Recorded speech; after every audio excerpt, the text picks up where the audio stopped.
अस्सलामुअलैकुम of camera stories के एक न्यू एपिसोड के साथ मैं हूं Mazhar Malik. Thank you so much and love you so much आप लोगों की मोहब्बत भरे फीडबैक का जो आप ना सिर्फ मुसलसल मुझे देते रहते हैं बल्कि उसको पढ़ के बेनता खुशी होती है कि जो मैं आपके लिए कहानियाँ लोग अपनी एक सच्ची कहानियाँ भेजते हैं और एज इट इज़ उन्हीं की ज़बानी एक समा बांध के मैं आपको सुनाता हूँ तो आपको अच्छा लगता है।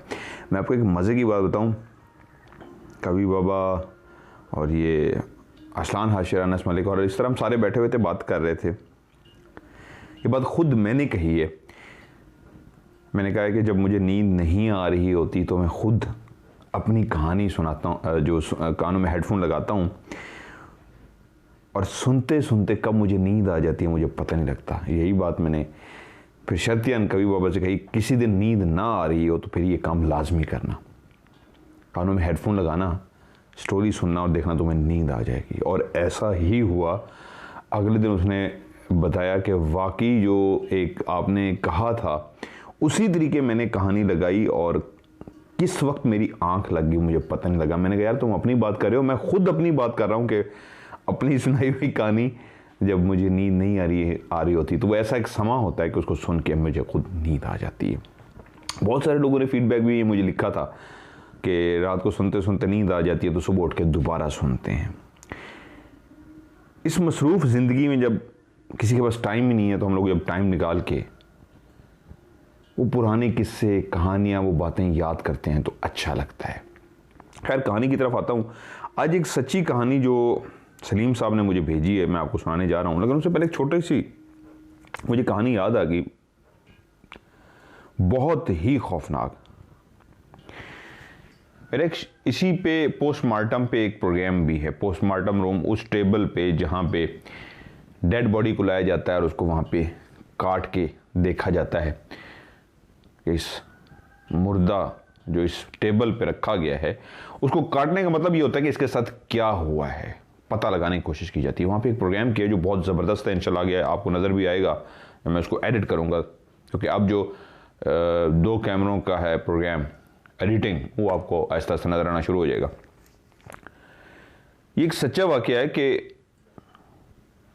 एक बहुत बड़ा पोस्टमार्टम रूम जहां पे एक चौकीदार नौकरी करता था।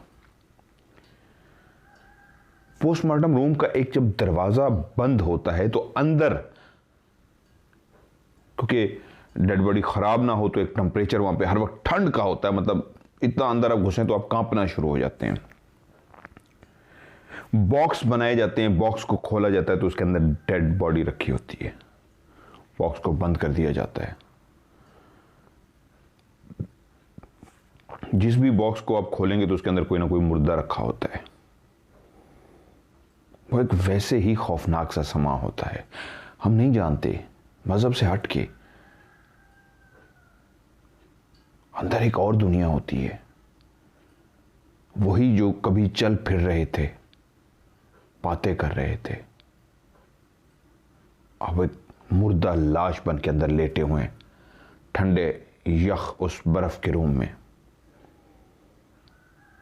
वो किसी और दुनिया में है, कहां है वो तो बंद है, एक दरवाजा जो बाहर से है, अंदर क्या है किसी को कुछ भी नहीं पता। लेकिन एक खौफ जरूर है जो जिंदा इंसान के अंदर है। कोई भी एक जिंदा इंसान जब उस रूम के अंदर जाता है तो उसकी फीलिंग, उसके एहसासात, उसके जज्बात डरे सहमे होते हैं, खौफजदा होते हैं। वो हर तरफ आंखें घुमा के जब देख रहा होता है तो उसको ये पता होता है कि कोई भी इस रूम में नहीं है, जो भी है मुर्दा है, बॉक्स में बंद है। उसके बावजूद कि वो जानता है वो उठ के उसको नुकसान नहीं पहुंचा सकता, लेकिन फिर भी एक खौफ सा होता है। बहुत से लोग नहीं डरते होंगे, मैं अपनी बात करूं तो मैं भी डरता हूं उस रूम में जाते हुए। मुझे ऐसे लगता है कि जब मैं उस रूम में जाऊं जहां पे मुर्दे ही मुर्दे बॉक्सेस के अंदर पड़े हुए हैं, एक एहसास सा होता है कि उठ के ना बैठ जाएं, कुछ ऐसी बात ना कर दें। बहरहाल मैं इस पे नहीं कहना चाहता, एक कहने का मतलब ये था, एक अजीब सा माहौल होता है। एक चौकीदार जिसने 20-25 साल वहां पे मुलाजमत की थी, उसका काम ये था जब दूसरा छुट्टी करके जाता, उसको 2 रखे हुए थे सुबह शाम के लिए, रात वाला आता तो रात के टाइम पे वो दरवाज़ा खोलकर अंदर जाता, जो जो उसको बताया जाता वो अंदर एक दफ़ा निगाह घुमाता, उसकी ड्यूटी में शामिल होता। उस तरह निगाह घुमाने के बाद के मतलब एक उनका होता होगा कि एसी चल रहा है, कूलिंग ठीक है, टेम्परेचर ठंडा है, और उसके बाद कोई बॉक्स खुला हुआ तो नहीं है, ये है वो, इस तरह। तो एक राउंड सा लगाता, और राउंड सा लगाने के बाद दरवाज़ा बंद करता, बाहर आके बैठ जाता, और जब सुबह होती उसकी ड्यूटी ख़त्म होने का टाइम होता तो दोबारा से वो दरवाज़ा खोलता, अंदर जाता, राउंड लगाता, और जो नया आया होता उसके हवाले कर देता। नया आने वाला भी उस तरह अंदर जाता, अपना राउंड लगाता, और दिन सारा बाहर बैठा रहता। 20 से 25 साल कहते हैं उसने वहाँ पे जॉब की, उस मुर्दा खाने में। जिस तरह मैंने कहा, एहसासात, जज्बात, फीलिंग जो होती है ना, शादी के मौके पे एक और होती हैं, गमी के मौके पे और होती हैं, इसी तरह मुर्दा खाने की जो फीलिंग है वो एक डरावनी, अजीब सी होती है। शाम वाला ड्यूटी ख़त्म करके बैठा हुआ था इस इंतज़ार में कि जिसने रात को नाइट में ड्यूटी में आना है आए, मैं उसको चार्ज उसको संभालूं और मैं अपने घर जाऊं। सर्दियों की वो रात थी। दाखिल हुआ और जब सबको सलाम करता, अपनी हाजिरी लगाता, उस कमरे के पास पहुंचा जिसको मुर्दा खाना कहते हैं, तो सुबह वाला चौकीदार उसके इंतजार में बैठा था। दुआ सलाम के बाद उसने कहा, अब अपनी ड्यूटी पे तुम आ चुके हो, इसलिए मैं जा रहा हूं। सर्दी आज कुछ ज्यादा ही थी। चार्ज उसको देते ही वो वहां से रवाना हो गया। अल्लाह बेहतर जाने क्या हुआ क्या नहीं। सुबह हुई, और जब सुबह हुई, वो जो रात को उसको सलाम दुआ करके उसके हैंड ओवर करके जा चुका था, जब वो सुबह अपनी ड्यूटी पे पहुंचा तो उसने रात वाले चौकीदार को गेट के बाहर मुर्दा पाया। भागता हुआ गया, जिसको इन्फॉर्म करता था वो सब पहुंचे, डॉक्टर भी और जो कुछ भी थे, चेकअप किया गया। और उसी शख्स का जो 20-25 साल वहां पे चौकीदारी करता रहा था, जो वहां पे मुर्दा पाया गया था, कि ऐसी क्या वजह हुई है कि वो मुर्दा पाया गया है, तो सबसे पहली वजह जो सामने आई थी, अलामत जो उनको नजर उसी वक्त आ गई थी, वो हार्ट अटैक था, दिल का दौरा पड़ा था उसको। लेकिन किस वजह से पड़ा था? उसकी कमीज, शलवार कमीज वो पहनता था, उसकी वो जो कमीज थी वो दरवाजे के पीछे फंसी हुई थी। अंदाजा यूं ही लगाया जाता है कि जब वो राउंड लगाने के लिए रात के टाइम पे अंदर गया, तो खौफ तो हमेशा से इंसान के अंदर होता है, तो उसके अंदर भी था। उसने पूरे कमरे के अंदर राउंड लगाया। हमेशा की तरह शायद उसको लगा होगा, जिस तरह मैं कहता हूं, मुझे भी लगता है कोई लाश मुझे देख रही है, कोई और है जो छुप के खड़ा हुआ है। ऐसे बहुत सारे ख्यालात जो उसके जहन में भी है। सर्दी भी ज्यादा थी, वो डरा हुआ हमेशा की तरह जब राउंड लगाता होगा रात को, तो डरा सहमा जरूर होता होगा। नहीं भी होता था तो खौफ कहीं ना कहीं उसके अंदर जरूर था। क्योंकि हुआ यूं, जब राउंड लगा के वो बाहर निकलने लगा, तो गलती से उसका जो कमीज है वो पीछे दरवाजे में थोड़ा सा रह गया, और उसने दरवाजा बंद कर दिया। जल्दी में किया या जो भी हुआ। और जब वो आगे बढ़ने लगा, तो उसको उस वक्त लगा कि किसी ने पीछे से उसकी कमीज खींच ली है, क्योंकि वो दरवाजे में फंस गई थी और मुड़ चुका था। लेकिन ये एहसास से पीछे से उठ के किसी ने उसकी कमीज खींची है, ये इतना उसके लिए भयानक साबित हुआ कि उसी वक्त उसको हार्ट अटैक हुआ और वो इस दुनिया से चल बसा। क्योंकि डॉक्टर और बाकी लोग और पहला सुबह वाला चौकीदार जब पहुंचा, तो पहली चीज जो उसको नजर आई, तो उसका कमीज जो था उस दरवाजे के अंदर फंसा हुआ था, और वहीं पे वो मरा हुआ था। सिर्फ इस खौफ से उसकी जान निकल गई थी कि पीछे से उसकी किसी मुर्दे ने उठ के कमीज खींच ली है। लेकिन वो कमीज किसी मुर्दे ने नहीं खींची थी, दरवाजे में फंसी थी। लेकिन क्योंकि बाद में कह रहा था खौफ की, कि इंसान के अंदर खौफ हमेशा से मौजूद है, तो इस खौफ ने उसकी जान ले ली कि मुर्दे ने उठ के आज मेरी आखिर कमीज खींच ही ली। बहुत सारे दोस्त, जो आज मैं आपको छोटी सी स्टोरी सुनाने लगा हूं, ये एक सच्चा वाकया था जो मैंने आपको सुनाया। इसी तरह एक कुछ दोस्तों ने शर्त लगाई थी बाकायदा तौर पे, ये भी एक सच्चा वाकया है, कि रात के टाइम में, पुराने वक्तों की बात है, जब लाइट नहीं होती थी पाकिस्तान जैसे मुल्क में, बड़े शहरों में थी, छोटे छोटे देहातों में नहीं होती थी। तो वहाँ पे दोस्तों ने शर्त लगाई कि अगर तुम इतने ही बहादुर हो तो रात के टाइम पे फलां कब्रिस्तान में जाके किला गाड़ के आओ। किला मतलब जिस तरह गाय भैंस बंधी होती है देहात के अंदर, वो रस्सा जिसके साथ किले के साथ बंधा होता है, वो लकड़ी का एक पीस सा होता है जो ज़मीन के अंदर गाड़ा होता है, उसको वो किला बोलते हैं। तो इन्होंने कहा अगर तुम इतने ही बहादुर हो तो कब्रिस्तान जाओ और किला गाड़ कर आओ। दोस्तों में शर्त तय पाई और एक इनाम तय पाया। जो सबसे बहादुर दोस्त था जिसने दावा किया था मैं किला गाड़ के आता हूं, मैं नहीं डरता, तो वो दोस्त इकट्ठे हुए, उसको मना किया गया। वहां पे जिन्नात हैं, भूत हैं, चुड़ैलें हैं, मतलब एक इंसान के अंदर अपना खौफ तो होता ही है, लेकिन वो दोस्त जो चाह रहे थे कि ये ना जाए, ये एक बहुत बड़ा गलत फैसला है रात के पहर कब्रिस्तान में जाके इस तरह करना, तो उसको सारे वो मना करते रहे। लेकिन वो अपने आप को बहादुर समझता था कि नहीं, ये मैं करके दिखाऊंगा, कुछ भी नहीं होगा, मैं जाऊंगा और किला गाड़ के आऊंगा। और रोकने वाले शायद जो उनके अपने अंदर खौफ और वहम था, वो उसको बता रहे थे कि तुम्हारे साथ ये हो सकता है, वाकई कोई जिन आ गया तो क्या होगा, चुड़ैल आ जाएगी तो क्या होगा। शर्त के मुताबिक उस लड़के ने कहा मैं जाऊंगा, किला गाड़ूंगा और वापस आ जाऊंगा। शाम जैसे ही हुई, शर्त के मुताबिक दोस्त गए कब्रिस्तान। उसी दोस्त को साथ लेके एक जगह का इंतखाब किया गया कि इस जगह पे रात के 12 बजे के बाद तुमने किला गाड़ना है, और उसको लेके आ गए। क्योंकि उससे पहले उस जगह का तयन नहीं किया गया था कि ये ना हो वो किसी को जिम्मे लगा दे, किसी और दोस्त को कह आए और वो छुप के लगा आए सुबह ही सुबह। तो उन्होंने उसी वक्त जाके तयन किया, उसी दोस्त को साथ लेके आके एक जगह पे बैठ गए। रात के 12 बजने का इंतजार करने लगे ताकि शर्त के मुताबिक ये जाके किला गाड़ के आ सके। और 12 बज गए।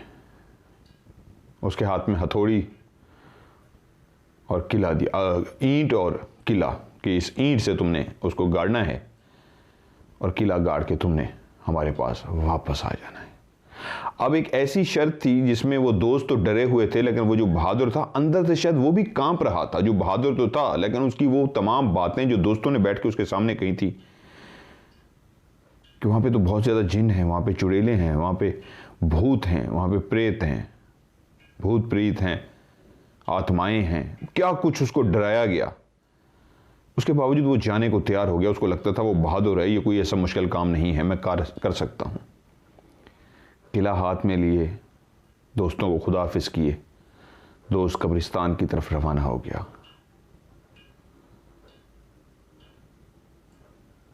हर तरफ खामोशी, दोस्त पीछे इंतजार में बैठे हैं और दुआ कर रहे हैं जो दोस्त गया है वो खैरो आफियत से वापस आ जाए।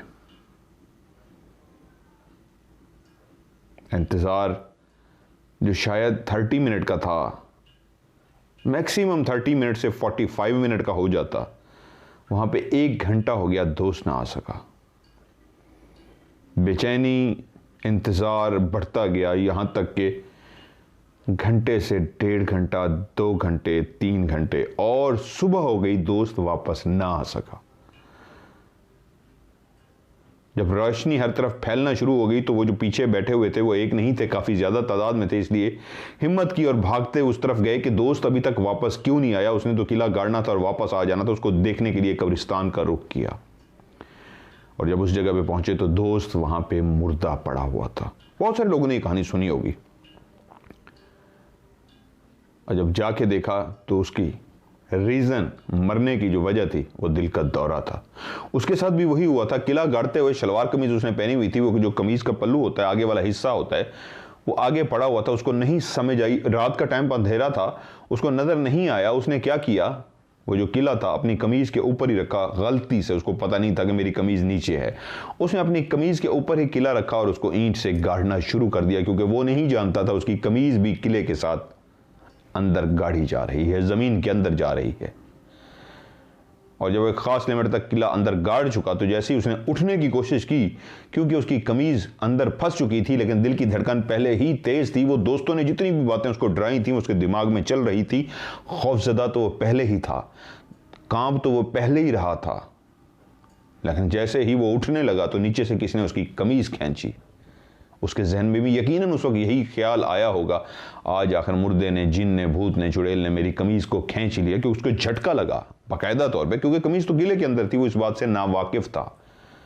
और जैसे ही किसी ने नीचे से उसकी कमीज खींची तो उसी वक्त खौफ की वजह से उसका दिल का दौरा पड़ा, और दिल के दौरे की वजह से उसकी जान गई। तो ये फीलिंग, ये कंडीशंस होती हैं इंसान की। वो देख रहा होता, लाइट होती, उसको नजर आता ये तो मेरी अपनी कमीज फंसी है, तो उसको कुछ भी ना होता, लेकिन क्योंकि दिल की धड़कन तेज थी, वो घबरा रहा था, डर रहा था, और किला गार्ड के खौफजदा हालत में जैसे ही उठने लगा तो दिल की धड़कन और खौफ का आलम इतना हाई हो चुका था कि उठते ही जब उसको झटका लगा कमीज का, कि कमीज नीचे से किसने खींची है, तो वो खींची नहीं थी, असल में फंसी हुई थी। इतना ही उसके लिए काफी था और वो जान से गया। तो बहुत सारा ये वाक्य दोनों शायद जो मैंने सुना है, बहुत सारे लोगों ने सुने होंगे। इस तरह के बहुत सारे सच्चे वाकयात हैं जो शर्तें लगाकर किए गए। क्योंकि मेरी आज की जो स्टोरी है ये भी लाहौर का सबसे पुराना और सबसे बड़ा कब्रिस्तान मियानी कब्रिस्तान है, जिसकी ये आज कहानी मैं आपको सुनाने जा रहा हूं। इसमें भी कुछ दोस्तों ने शर्त लगाई थी। ये उन वक्तों की बात है, अब तो रोशनियां लगी हुई हैं, आप मियानी कब्रिस्तान में भी जाएं, वहाँ पे भी हर तरफ लाइट्स ही लाइट्स हैं और ग्रिल लगा गई हैं, मतलब पूरा एक अरेंजमेंट कर दिया है, सिस्टम इस तरह का लगा दिया है कि रात के पहर कोई इस तरह आवारा जानवर है या नशा करने वाले लोग, बहुत कुछ ऐसा होता है। तो एक केयर के लिए कब्रिस्तान को जंगले भी लगे हुए हैं, दरवाजे हैं, लाइट्स हैं, अंधेरा कम रहने दिया गया है, कोई इस तरह की एक्टिविटीज़ ना हो। उस वक्त ये होता था कि रोशनियाँ नहीं होती थी, अंधेरे होते थे, कब्रिस्तानों में लाइट्स नहीं लगी होती थी। बहुत बड़ा कब्रिस्तान और लाहौर का बहुत ही पुराना कब्रिस्तान। तो दोस्तों ने वहां पे शर्त लगाई कि रात की उस जगह पे, उस एरिया से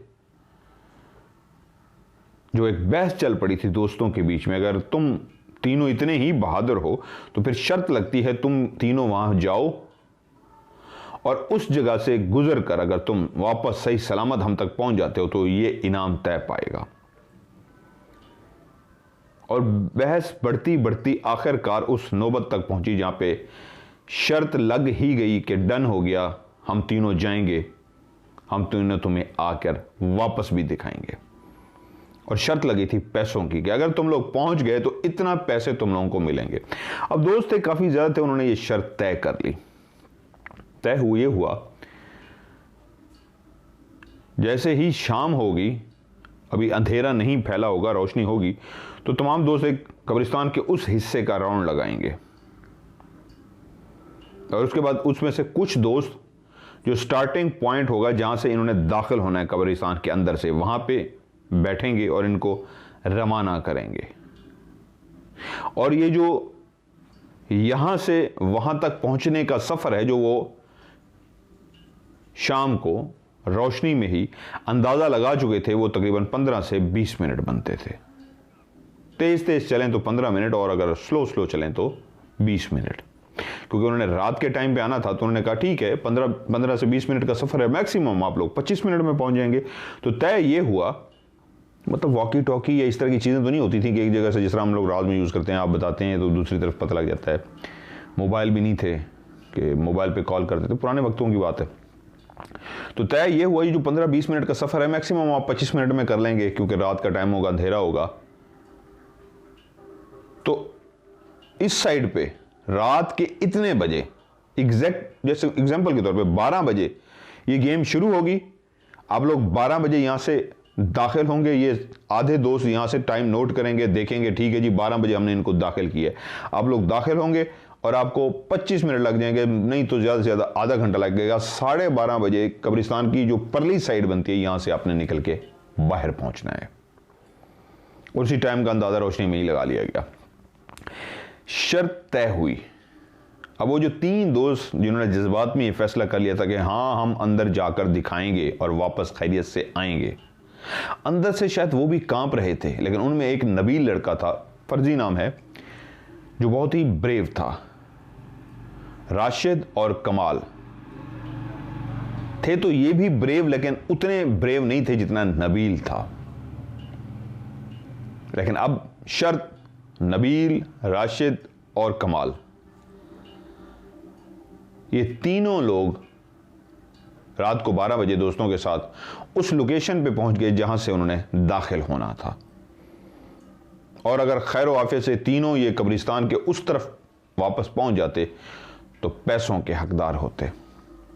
पीछे दोस्त उस जगह पे मौजूद जहां से उन्होंने दाखिल होना था, वो अब भी उनको समझा रहे थे कि बहुत गलत फैसला कर रहे हो।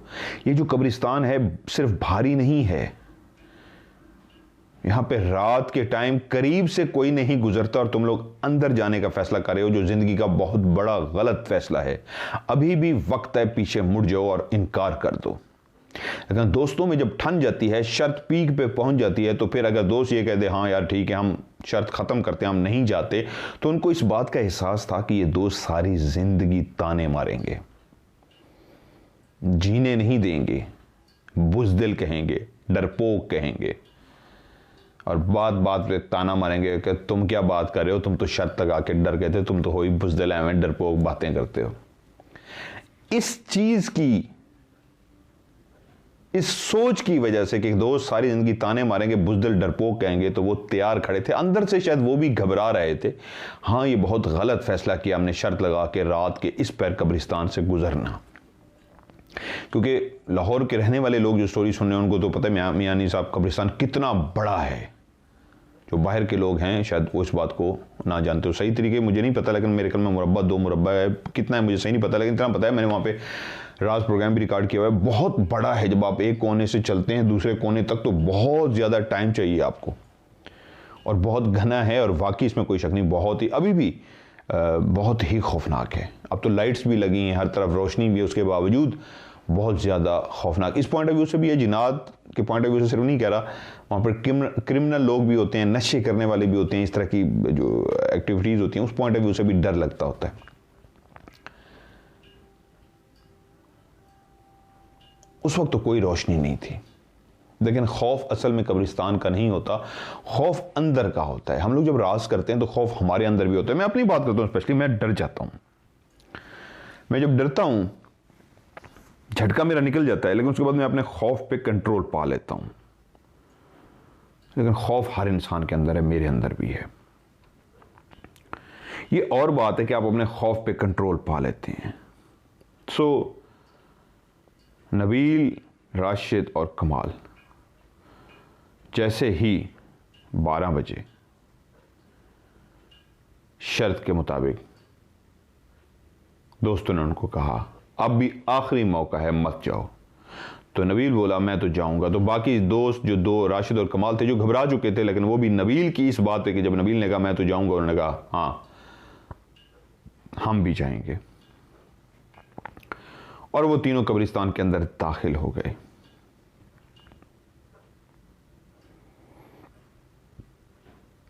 कब्रिस्तान की एक हैबत तो होती है, एक खौफ तो होता है। बहुत सारे लोग इसको मजहबी पॉइंट ऑफ व्यू से देखेंगे, इस तरह स्टोरी में मज़ा नहीं आएगा, क्योंकि बहुत सारे हदीस कोट करेंगे या बात करेंगे। मेरे जो इस वक्त टॉपिक है वो इस वक्त खौफ है। बहुत सारे लोग अकेले घर में भी हों तो डर जाते होते हैं। कब्रिस्तान की तो खौफ इसलिए भी है कि वहाँ की जो एक खामोशी होती है और अंधेरा होता है, तो वो इंसान अपने ऊपर हावी कर लेता है। असल में जिन का खौफ नहीं है, जिन बहुत कम लोगों ने देखा है। असल में जो खौफ है वो अंधेरे का खौफ है। हमारी माएँ जब रात को हमें सुला रही होती थी बचपन में, बहुत सारे लोगों के साथ ऐसा हुआ है, उनकी माओं ने देखा जब बच्चा सो नहीं रहा तो उसको डराती हैं, जिन आ जाएगा, फलां चीज़ आ जाएगी, फलां चीज़ आ जाएगी, फलां चीज़ आ जाएगी। बच्चा तो बिल्कुल मासूम होता है, उसकी मेमोरी को पता ही नहीं होता कि वो क्या जिन है या क्या भूत है। उसको ये पता होता है कि अंधेरा हो गया है, और अंधेरा जब हो गया है तो माँ के वो जो फिक्रे होते हैं उसके कानों में, फलां चीज़ आ जाएगी, फलां चीज़ आ जाएगी, तो वो असल में फलां चीज़ का तो उसने कभी ना देखा होता है, ना सुना होता है, ना उसको पता होता है, लेकिन उसको मेमोरी में ये चीज़ फीड हो जाती है कि ये जो अंधेरा है ना, ये असल में जिन है।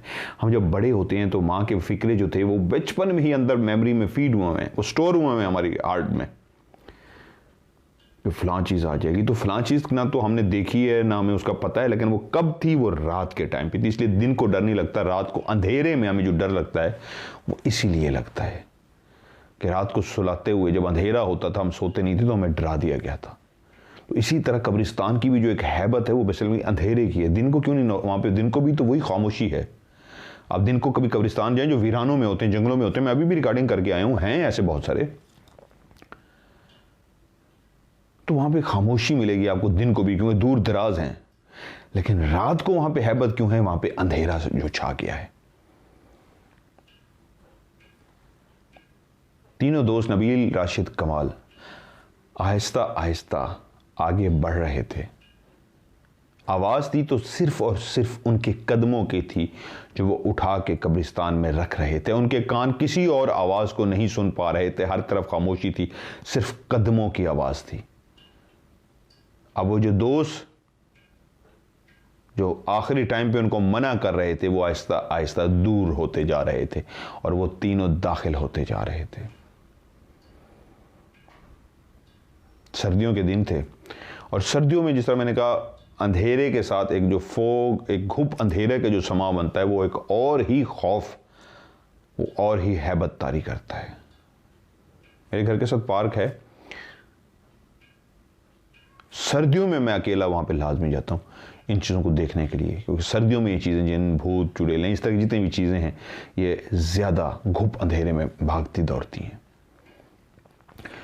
सो अब वो तीनों आगे बढ़ रहे थे। एक साइड पे नबील था और उसके साथ राशिद और कमाल। दिल की धड़कन तीनों की बहुत तेज थी। शायद ऊपर लगे जो दरख्त थे उनमें से कोई अगर पत्ता भी टूट कर नीचे गिरता तो फौरन उस तरफ चौंक कर देखते कि ये किस चीज की आवाज आई है और दिल को तसल्ली देते शायद कोई पत्ता टूटा होगा। वहां पे कब्रिस्तान में हल्का सा भी खटका हो तो इंसान डर जाता है, और स्पेशली जब शर्त लगाकर इंसान जा रहा हो तो उस वक्त उसके ऊपर खौफ ज्यादा डबल इसलिए भी तारी होता है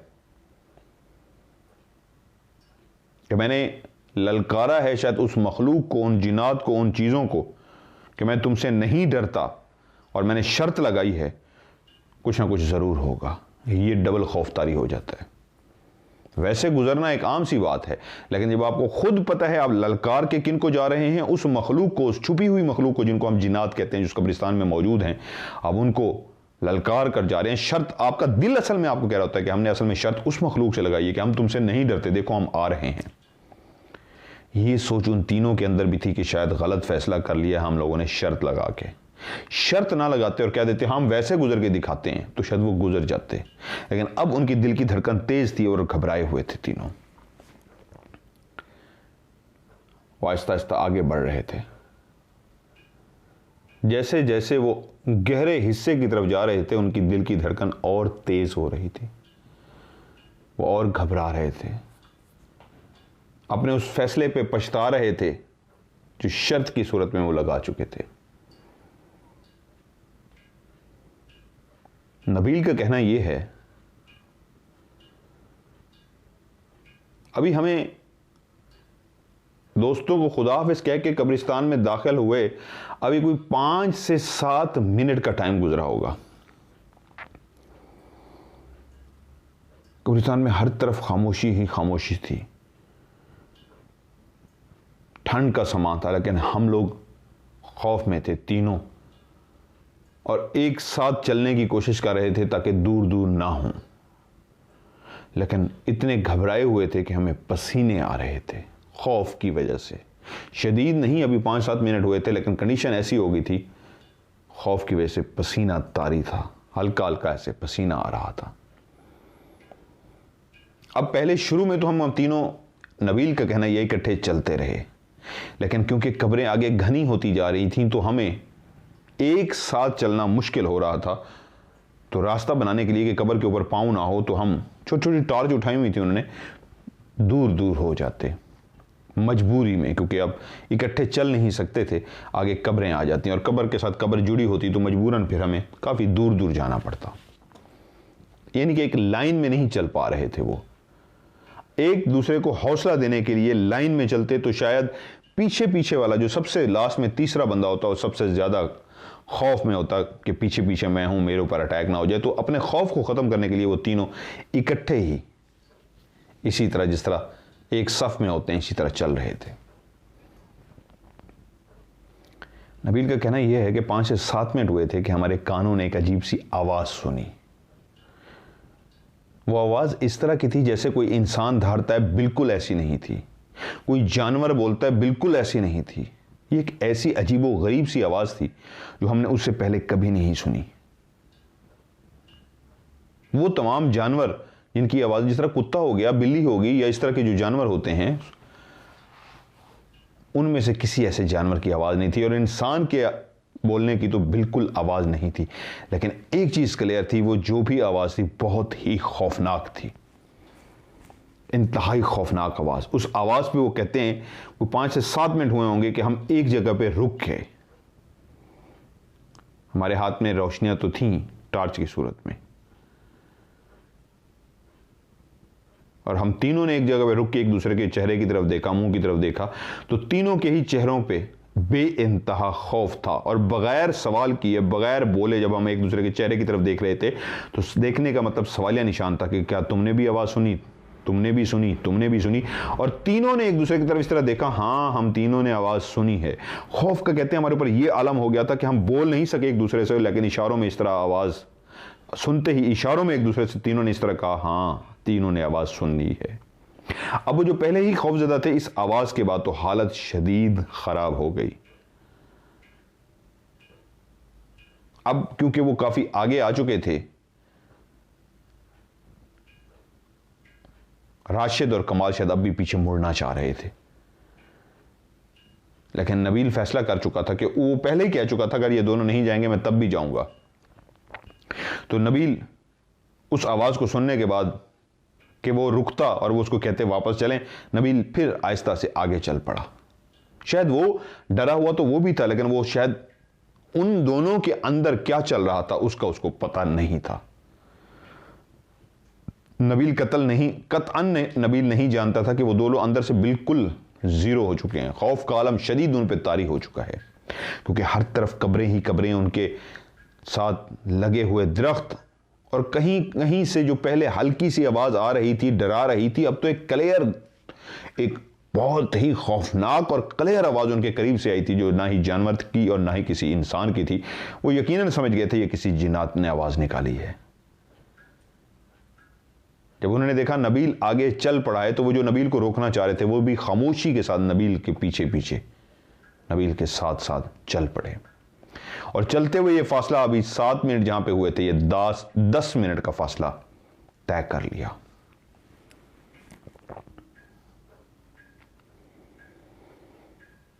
वो जो छोटी छोटी रोशनियां टॉर्च की शक्ल में उन्होंने हाथ में पकड़ी हुई थी, वो जो अपने रास्ता देखने के लिए सामने इस्तेमाल कर रहे थे, नबील के हाथ में भी उसी अंदाज में रोशनी थी जिस तरह राशिद और कमाल ने टॉर्च पकड़ी हुई थी। तो नबील की आंखों ने जो पहला मंजर देखा, सामने जैसे ही उसने टॉर्च घुमाई तो नबील ने जो चीज़ देखी वो एक साया सा था, ब्लैक ह्योला सा था, लेकिन उसका कद तकरीबन 7 से 8 फुट का था। बिल्कुल उसके सामने था, कुछ ही फासले पे। उसको देख के ना सिर्फ नबील रुका, बल्कि अब राशिद और कमाल भी अपनी जगह पे रुक चुके थे, क्योंकि उन्होंने उस शैडो को भी सामने खड़े देख लिया था। वो साया सा था या सचमुच का कोई जिन था, या जो चीज़ भी थी वो उनके सामने खड़ा था। वो बोला नहीं था, लेकिन एकदम से जो चीख निकली उसी वक्त वो राशिद की थी। वो एक ऐसा भयानक मंजर था कि वो जो सामने खड़ा शैडो था उससे भी कई गुना ज़्यादा भयानक, क्योंकि राशिद की ही टार्च ने दूर उस सामने खड़े हुए शैडो को, ह्योले को जब देखा और उसके बाद उसने टार्च घुमाई, तो वो मंजर जब नबील ने भी देखा तो चीख तो उसने नहीं मारी, लेकिन खौफ के आलम में उसके भी जिस्म से जान निकलना शुरू हो गई कि वो अभी खड़े खड़े यहीं पे बेहोश हो जाएगा, गिर जाएगा, मर जाएगा। सामने 2 कब्रें खुली हुई थी। नबील की आंखों ने जो मंजर देखा, पहला मंजर, उसने भी जब राशिद ने चीख मारी तो वो समझ गया कि राशिद ने कुछ देख लिया है। पहले तो वो ये समझा राशिद ने भी शायद यही सामने ह्योला देखा है और उसी को देख के चीख मारी है, इसी को देख के डरा है, जिस पे अभी तक नबील काबू पा के खड़ा हुआ था। डरा हुआ जरूर था, दिल की धड़कन तेज थी, लेकिन अभी तक उसने काबू पाया हुआ था इस ह्योले को देख के। लेकिन राशिद की चीख ने उसे बताया कि कुछ और भी गड़बड़ है, सिर्फ ये ह्योला नहीं है। और उसने भी जब अपनी टार्च घुमाई और साइड पे देखा, 2 कब्रें थी जो खुली हुई थी। पहली कब्र पे उसकी टार्च की रोशनी पड़ी तो उसको क्लियर नजर आया कि आग लगी हुई है। वो टार्च ना भी मारता तो वो आग पूरी कब्र के अंदर से जिस तरह निकल रही थी उसको क्लियर नजर आ जाती। अभी आग को वो देख ही रहा था तो साथ ही उसने टार्च घुमाई तो जो साथ वाली कब्र थी वो उससे भी भयानक मंजर पेश कर रही थी, जिसकी वजह से राशिद ने चीख मारी थी। उस कब्र के अंदर से कुछ ब्लैक सी कोई चीज थी जो निकल के अब बाहर आ चुकी थी। वो कब्र नहीं थी, कब्र का ऊपर वाला हिस्सा गायब कर दिया गया था। जिसमें से आग निकल रही थी वो तो कब्र अब भी ऐसे बनी हुई थी, ऊपर से इस शेप में जिस तरह कब्र होती है ऊपर से वो अब भी बनी हुई थी, लेकिन उसके अंदर से आग निकल रही थी। जो लेकिन साथ वाली कब्र थी उसका ऊपर वाला हिस्सा गायब हो गया था। जैसे नई नई कब्र खोदी जाती है तो उसको अभी बंद नहीं किया गया होता, वो सिर्फ नई कब्र होती है तो नीचे गड्ढा सा होता है। तो वो जो कब्र थी वो सिर्फ गड़ा सा कब्र की तरह का खुदा हुआ था और उसके अंदर से जो चीज भी थी वो निकल के ऊपर आ चुकी थी और इस तरह जमीन पे आ चुकी थी कि वो रेंग रही थी बकायदा। वो एक बिल्कुल बालों से भरी हुई कोई ब्लैक सी चीज थी। उसका जो मुंह था बिल्कुल एक फुटबॉल की तरह गोल सा मुंह था। उसके मुंह के ऊपर सब जगह पे हर तरफ बाल ही बाल थे। आंखें बिल्कुल इंसान की तरह की आंखें थी जो रेड रेड सी थी और बहुत बड़ी बड़ी सी थी। उन आंखों के अलावा उस मुंह पे कुछ भी नजर नहीं आ रहा था सिवाय बालों के, या सिर्फ लाल आंखें थी बड़ी बड़ी या फिर बाल ही बाल थे। और वो जो भी चीज थी वो इस तरह रेंग रही थी जैसे एक मफलूज शख्स जमीन पे एक इंसान पड़ा हुआ हो, चल ना सकता हो तो अपने जिस्म को घसीटता है और घसीट के आगे लेके जाता है, क्योंकि उसकी टांगें काम नहीं कर रही होती तो वो हाथों का सहारा लेता है, अपने हाथों से अपनी बॉडी को आगे धकेलता है, घसीटता है। तो वो जो चीज़ भी थी वो अब इस अंदाज में कब्र से बाहर निकली थी कि वो पीछे उसका धड़ बिल्कुल स्ट्रेट था और हाथ जो बालों से भरे हुए थे, इंसानों की तरह हाथ नहीं थे लेकिन बाजू बिल्कुल इंसान जितने थे, जिस तरह इंसान के बाजू होते हैं, लेकिन हाथ इंसानों की तरह नहीं थे। वो अजीब व गरीब नाखूनों वाले हाथ थे और वो अपने हाथों से अपने जिस्म को आगे घसीट रहा था। ये मंजर राशिद जो देख के चीख मार चुका था, उसके साथ खड़ा कमाल भी देख चुका था और नबील मुतवज्जो हुआ था राशिद की उस चीख पे। तो उसने उस ब्लैक शैडो से हट के उस आग लगी कब्र को देखा और उस कब्र के साथ जब उसने उस चीज को देखा जो कब्र से निकल के बाहर ऊपर आ चुकी थी, पूरे जिस्म पे बाल ही बाल थे और मुंह फुटबॉल की तरह था, ऊपर की तरफ उठा हुआ मुंह जिसकी सिर्फ आंखें थीं और बाकी कोई हिस्सा नहीं नजर आ रहा था बालों की वजह से। और वो चीज जिसके हाथ बाजू इंसानों की तरह थे लेकिन हाथ इंसानों की तरह नहीं थे और उस पर बड़े बड़े से नाखून थे, वो अपने जिस्म को धकेल रही थी। उसके पीछे वाले हिस्से में पांव किसी ने भी नहीं देखे कि उसके कोई पांव भी थे। हाँ, एक धड़ सा था, एक जिस्म का नीचे वाला धड़ सा था जिसको वो घसीट रहा था वो मखलूक, और उन्हीं की तरफ देखते हुए वो घसीट के बाहर आ रही थी, जैसे वो इंतजार में थी कि तुम लोग आओ और मैं तुम्हें बताती हूं, तुम लोग शर्त लगा के अंदर आए हो। नबील का कहना यह है, मैंने उसी लम्हे जब राशिद को देखा और राशिद ने चीख मारी और मैंने देखा, अगला मंजर यह था, मेरी आंखों ने जो देखा उसी वक्त पहले पहले जो जमीन पे गिरा था वो कमाल था जो मुझसे आगे खड़ा हुआ था। उस साइड पे कमाल था, सेंटर में राशिद था और इस साइड पे मैं खड़ा था। राशिद जमीन पे गिरा, मेरी आंखों ने जो अगला मंजर देखा, नबील का कहना यह है कि वो जो घसीटने वाला था, जो अपने जिस्म को बिल्कुल आहिस्ता से घसीट रहा था, एकदम वो तेजी से आया है, उठ के नहीं, उसी तरह लेटे लेटे जो बिल्कुल आहिस्ता से अपने जिस्म को घसीट के ला रहा था, एकदम से तेजी से आगे आया है और वो बिल्कुल कमाल के करीब पहुंच गया है। उसने कमाल को हाथ से पकड़ा है, वो जो नाखूनों वाला जो उसका अजीब सा हाथ था सीधा उसके पाँव में गया है, उसकी टांगों में गया है। और उसके बाद कहता है, नबील कहता है, मैंने बाकायदा उसको गिरते हुए देखा है। कमाल को वो जैसी तेजी से, अभी हम खड़े तीनों देख ही रहे थे कि वो अभी बाहर निकला है और उसने अपने जिस्म को ऐसे घसीटा है। ये चंद सेकंड में हुआ, लेकिन एक लम्हे जितनी तेजी के साथ वो कमाल तक पहुंचा है, तो ऐसे लगता था जैसे इतनी तेज उसकी स्पीड थी कि शक करके वो कमाल तक पहुंचा और उसने उसकी टांगों में हाथ, दोनों उसकी टांगों में हाथ थे। और उसके बाद कमाल सर के बल पीछे धड़म करके गिरा है। और जितनी स्पीड से उसको लेके आया था उतनी ही स्पीड से उसने वापस गया है कमाल। और वो जो मखलूक भी थी कब्र के उस खुले हुए गड्ढे के अंदर। यह मंजर नबील की आंखों ने वहां खड़े होकर देखा है कि वो तेजी से बाहर आया है, जो घसीट रहा था अपने जिस्म को, उसी तरह लेटे लेटे वो तेजी के साथ आगे कमाल के पांव तक और उसको खींचा है टांगों से, तो वो सर के बल धड़म से पीछे गिरा है और उसको उसी तरीके तेजी से घसीटता हुआ वो उस कब्र के अंदर ले गया है। जो अभी तक अपनी टांगों पे मजबूत खड़ा हुआ था, जिसने चीख मारी थी, वो राशिद था। अब उसकी भी हिम्मत इस तरह जवाब दी कि नबील कहता है, मैंने अपनी आंखों से उसको भी वहीं पे खड़े हुए देखा, गिरते हुए देखा। अब दूसरा नंबर, वो कमाल तो धड़म से गिर के वो उसको घसीट के कब्र के अंदर लेके जा चुका था, लेकिन अब जिसकी गिरने की बारी थी वो राशिद था। कहता है, मैंने उसको अपनी आंखों से जमीन पे बेहोश होकर गिरते देखा है। उसी वक्त कहता है, मैंने एक फैसला किया कि मुझे अपनी जिंदगी बचानी है। मेरी सांसें, ऐसे लग रहा था आखिरी सांसें हैं मेरी चल रही हैं। नबील का कहना है कि मैं इसी लम्हे मैं भी मरने वाला हूं, मेरी मौत का वक्त आ चुका है।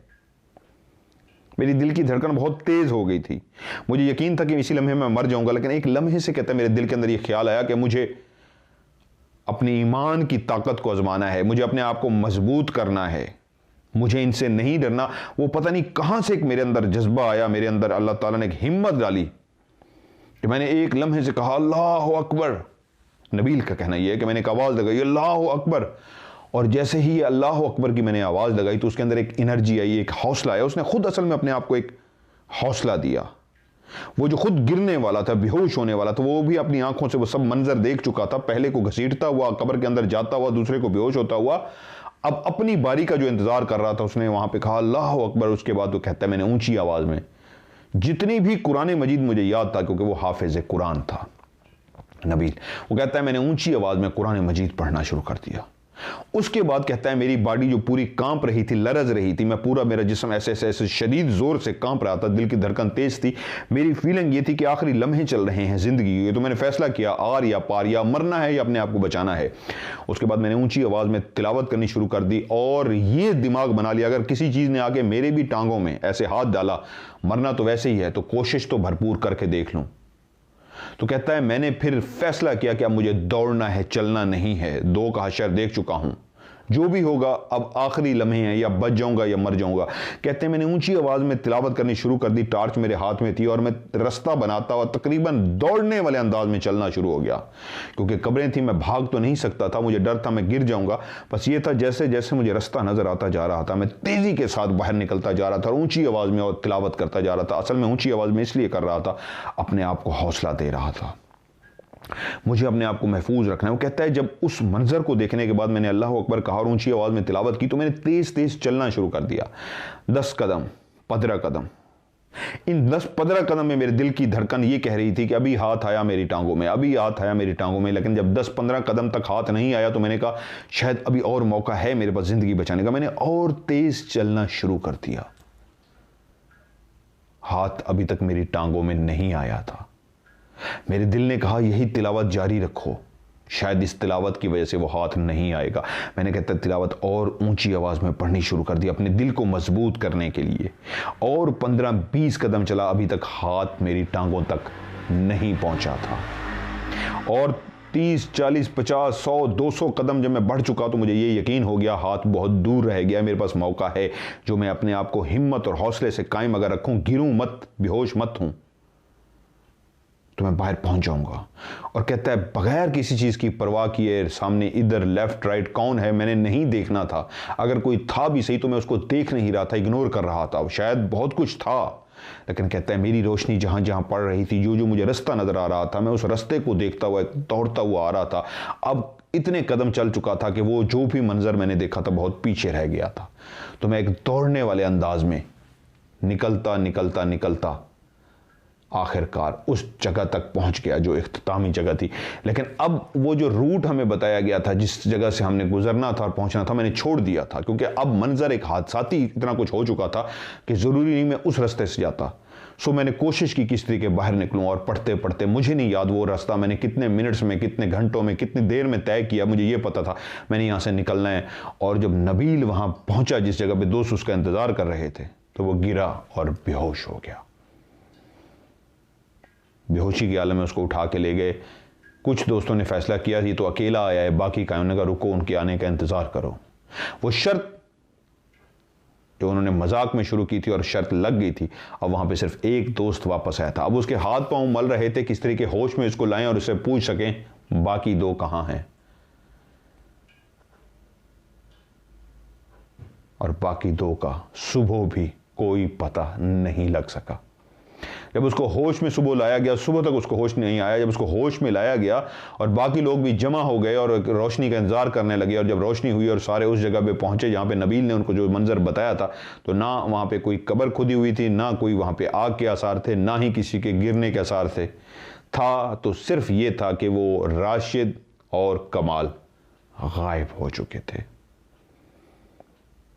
फिर उन दोनों का कभी पता नहीं लगा। नबील बहुत अरसा जिंदा रहा, लेकिन नॉर्मल नहीं रह सका।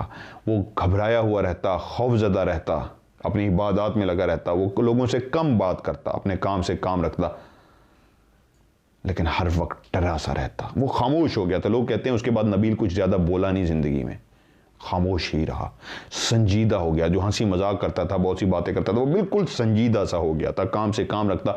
दोस्तों से भी उसने मिलना जुलना छोड़ दिया था। फिर वो एक अजीब सा हो गया, उसने जितनी ज़िंदगी भी गुजारी अजीब सी गुजारी। लेकिन राशिद और कमाल का कभी भी पता नहीं लग सका था।